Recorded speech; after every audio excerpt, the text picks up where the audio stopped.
Hello friends, welcome to my channel English with Chhagan Arora. Friends, आज मैं आप लोगों के लिए रीट में जो पूछे जाने वाली लिटरेरी टर्म्स हैं उनके डिस्कशन पर एक वीडियो लेकर आया हूं। आई होप ये आपको एग्जाम में हेल्पफुल होगा। स्टार्ट करते हैं। तो पहली लिटरेरी टर्म है हमारे पास सिमिली। सिमिली को हम हिंदी में कहते हैं उपमा। इसमें दो अनलाइक चीज़ों को लाइक या एज का यूज़ करते हुए कंपेयर किया जाता है। याद रखिए, चीजें अनलाइक होंगी। जैसे मैंने एक एग्जांपल दिया है, Surendra works like a horse. Surendra एक घोड़े की तरह काम करता है। लाइक आया है इसीलिए ये क्या है, सिमिली है। एक तरफ सुरेंद्र है जो ह्यूमन बीइंग है और वर्क्स है वो एक एनिमल है। Ramesh is a horse. अब यहां पर क्योंकि बात तो वही कही गई है कि रमेश एक घोड़ा है, लेकिन यहां पे क्या लाइक या एज यूज नहीं हुआ है, इसीलिए एक मेटाफर है। सिमिली में दो अलग अलग प्रकार की चीजों को हम कंपेयर करते हैं जिनमें कोई एक चीज रिजेंबल करती है। जैसे यहां एग्जाम्पल में सुरेंद्र का जो हॉर्स के साथ जो उसका काम करने की कैपेसिटी है वो रिजेंबल करती है, इसीलिए हमने यहाँ पे सिमिली यूज की। वर्ड जो सिमिली है वो लैटिन वर्ड सिमिलस से आया है, जिसका मतलब लाइक होता है या लाइकनेस होता है। एक सिमिली के अंदर दो अलग अलग चीजों को कंपेयर किया जाता है और वर्ड लाइक या एज का यूज करते हुए या एज लाइक एज का यूज करते हुए कंपेयर किया जाता है। एग्जाम्पल देखिए, O my love is like a red red rose. O my love is like a red red rose. देखिए, ये जो रॉबर्ट बर्न की बहुत ही फेमस पोइम है और उसका ये बहुत ही फेमस एग्जाम्पल है। ये एक लाइक आ रहा है, इसलिए ये एक सिमिली का एग्जाम्पल माना जाता है।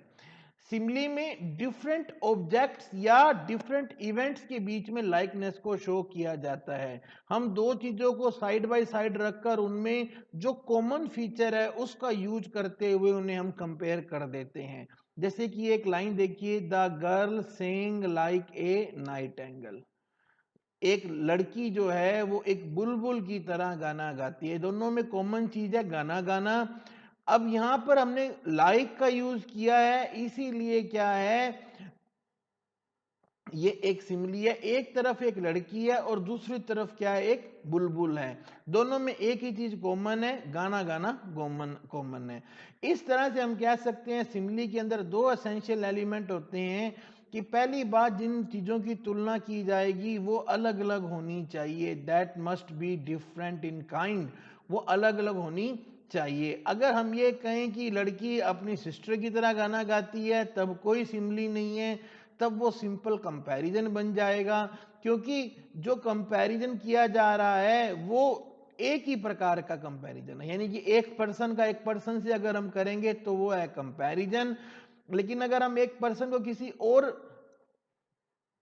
डिफरेंट काइंड के ऑब्जेक्ट से कंपेयर करेंगे, और रिजेंबलेंस जो है वो बिल्कुल स्पेशल होनी चाहिए और स्पष्ट होनी चाहिए। इसीलिए तो कहा जाता है कि सिमिली के अंदर पहचान बताई जाती है कि लाइक एज या सो या एज लाइक एज जैसे वर्ड्स होने चाहिए।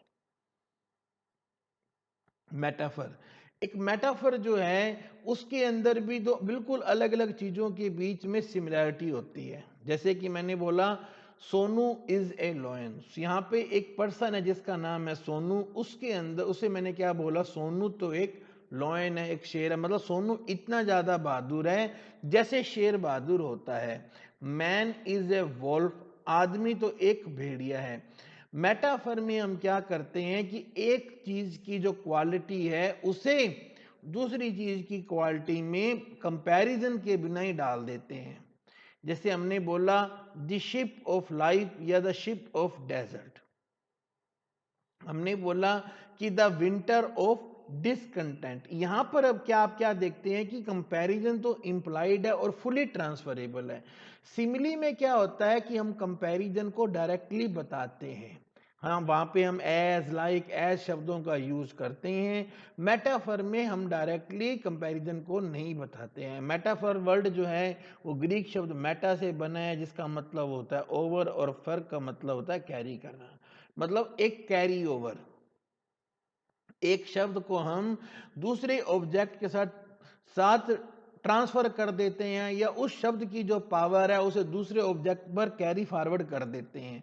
कि एक कंपैरिजन जो होता है वो हमारे सामने आता है, जो कि हम फॉर्मली या एक्सप्लिकेटिवली नहीं बताते हैं, स्पष्ट रूप से कंपैरिजन नहीं बताते। यहाँ मैंने बोला सोनू इज ए लॉयन, या मैंने कहीं कंपैरिजन नहीं किया, वो तो जो पढ़ता है उसको पता है ना कि सोनू को शेर क्यों माना गया, कि सोनू की जो पावर है वो शेर के जैसी है। मेटाफर को हम ये भी कह सकते हैं कि मेटाफर एक कंप्रेस्ड या इंप्लाइड सिमिली होता है, जिसके अंदर like, as, so, as, like, as जैसे वर्ड गायब होते हैं। My life is like a rose, ये एक सिमिली है क्योंकि यहाँ पे क्या आया है, लाइक आया है। माई लव इज ए रोज, मेरा लव एक रोज है, ये मेटाफर है क्योंकि यहाँ पर क्या है, एज, लाइक, एज जैसे शब्दों का प्रयोग नहीं हुआ है, बल्कि अब मेरे प्यार को एक गुलाब है ऐसा बताया गया है। पर्सोनिफिकेशन, मानवीकरण, इसमें हम क्या करते हैं कि जो जो निर्जीव वस्तुएं होती हैं उनके अंदर हम जान डाल देते हैं, हम उन वस्तुओं को ऐसे ट्रीट करते हैं कि जैसे वो वस्तुएं सजीव हों। है तो ये एक मेटाफर ही, लेकिन थोड़ा सा स्पेशल टाइप का है। इसमें हम क्या करते हैं, जो जो निर्जीव वस्तुएं हैं या जो जो एब्स्ट्रैक्ट हमारे थॉट्स हैं उन्हें हम मेटाफोरिकल वे में बताते हैं। जैसे कि the moon weld her face, चंद्रमा ने अपने चेहरे पर घूंघट डाल लिया। अब घूंघट कौन डालता है, इंसान डालता है। यहां हमने क्या बोला, चंद्रमा ने डाल लिया। Death lays his icy hands on king, मौत अपने जो क्रूर हाथ हैं वो राजाओं पर डालती है। अब देखिए मौत जो है वो एक भाव है, और देखिए पहली बात, चंद्रमा ने घूंघट को चेहरे से ढक लिया। घूंघट को इंसान ढकता है, यहां हमने ढकवाया किसको है, चंद्रमा को। हाथ जो रखने वाला काम है वो इंसान का होता है, यहाँ हाथ रखने वाला काम किसका है, डेथ का। इसलिए क्या है, चंद्रमा के लिए यहाँ पर हर फेस यूज हुआ है और डेथ के लिए यहाँ पर हिज फेस यूज हुआ है।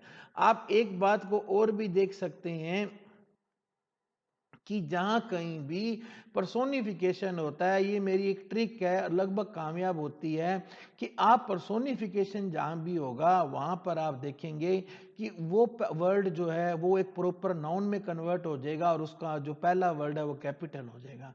जैसे देखिए love is blind, L capital. Experience is a good best teacher, E capital. बाकी जो एग्जांपल आपने देखे, let not ambitions, A capital है। Death less, T capital. यहाँ पे मिस्टेक है, यहाँ पे एम कैपिटल आना चाहिए था। सो आई होप फ्रेंड्स, इस ट्रिक से आप पर्सोनिफिकेशन को बहुत जल्दी बहुत आराम से पहचान सकते हैं। एलिट्रेशन, एलिट्रेशन का मतलब होता है कि किसी साउंड का जो है वो बार बार रिपीट होना। एक साउंड जब बार बार रिपीट होती है उसे हम कहते हैं एलिट्रेशन। बहुत ही फेमस एग्जांपल है 5 माइल्स मैंडरिंग इन ए मैजी मोशन। चाहे वो वर्ड, चाहे कोई भी वर्ड है वो बीच में आ जाए, लास्ट में आ जाए, स्टार्टिंग में आ जाए, वो किसी तरीके से आ जाए, अगर वो वर्ड रिपीट हो रहा है, वर्ड नहीं वो अगर वो साउंड रिपीट हो रही है तब हम उसे कहेंगे एलिट्रेशन।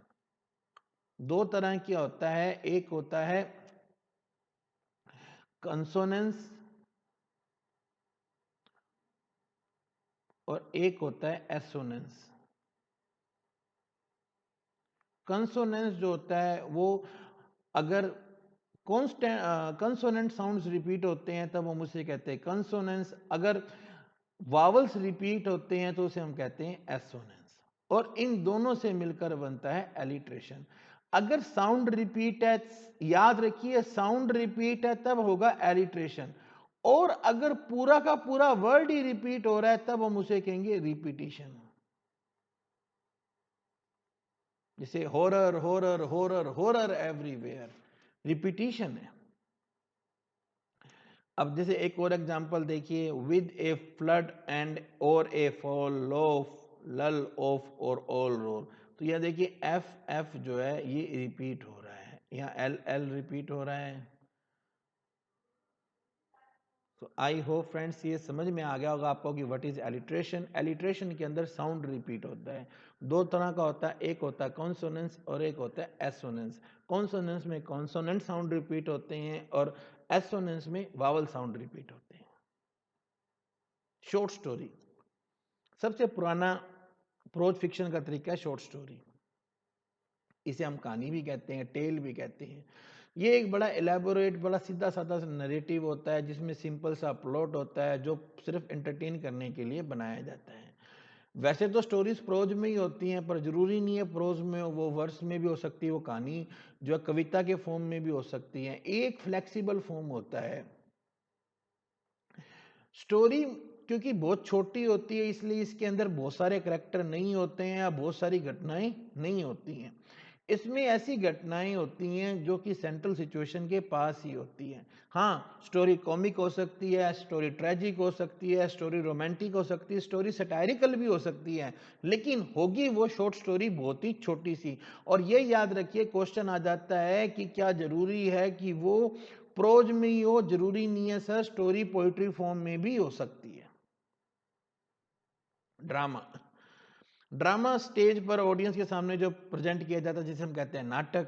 इसके अंदर एक प्लॉट होता है, कुछ कैरेक्टर्स होते हैं, डायलॉग होता है, एटमॉस्फेयर होता है, और याद रखिए ड्रामा का एक मैसेज जरूर होता है। एलिजाबेथन टाइम में ड्रामा के अंदर 5 एक्ट होते थे। आजकल 3 एक्ट वाला ड्रामा ही सफिशिएंट माना जाता है। एक 1 एक्ट वाला ड्रामा भी होता है। ड्रामा को हम 2 पार्ट्स में डिवाइड कर देते हैं, ट्रेजेडी या कॉमेडी।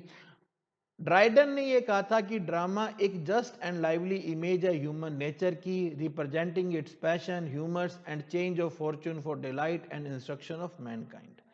कि ड्रामा में जो है इंसान की जो आद नेचर है ना, उसका बिल्कुल स्पष्ट रूप से दिखाया जाता है। इंसान के अंदर क्या जुनून है, क्या उसके मजाक हैं, किस तरह से उसका किस्मत के बदलने से खुशियां होती हैं, और इन सब से इंसान की जाति को क्या सीख मिलती है, ये सब बताया जाता है।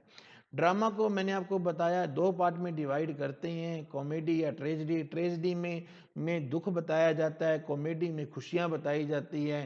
ट्रेजेडी से हमारे अंदर डर और दया की भावना उत्पन्न होती है, जबकि कॉमेडी से हमारे अंदर हंसी उत्पन्न होती है। ड्रामेटिस्ट जो है वो कुछ ड्रामेटिक डिवाइस का यूज करता है, जैसे कि ड्रामेटिक आयरनी, सरोलोकी, असाइड और सरप्राइज वगैरह। सोनेट 14 लाइनों की पोएम को कहते हैं। इसका फिक्स पैटर्न है और इस 14 लाइनों के अंदर ही पूरे आइडिया को बताया जाता है, इंट्रोड्यूस किया जाता है, डेवलप किया जाता है। 2 तरह के सोनेट है, पेट्रार्कन सोनेट और शेक्सपियरियन सोनेट। पेट्रार्कन सोनेट को ही हम इटालियन सोनेट कह देते हैं। सोनेट के 2 पार्ट होते हैं। पहली 8 लाइनों को हम कहते हैं ऑक्टेव, लास्ट 6 लाइनों को हम कहते हैं ससेट, जहाँ पे बीच में फुल स्टॉप आता है उसे हम कहते हैं सेसुरा। शेक्सपियरियन सोनेट को इंग्लिश सोनेट भी कहा जाता है। इसके अंदर बस सारा कुछ सेम है, लाइनें तो 14 ही हैं, लेकिन इसमें 3-3 लाइन के 4 स्टैंजा हैं, और लास्ट में एक कंक्लूडिंग कपलेट, 1-2 लाइनों का कपलेट कहा जाता है। सोनेट की जो मीटर है वो आयम्बिक पेंटामीटर होता है, और इसकी राइम स्कीम जो है आपको मुझे नीचे कमेंट बॉक्स में बतानी है कि पेट्रार्कन सोनेट की क्या है और शेक्सपियरियन सोनेट की क्या राइम स्कीम है।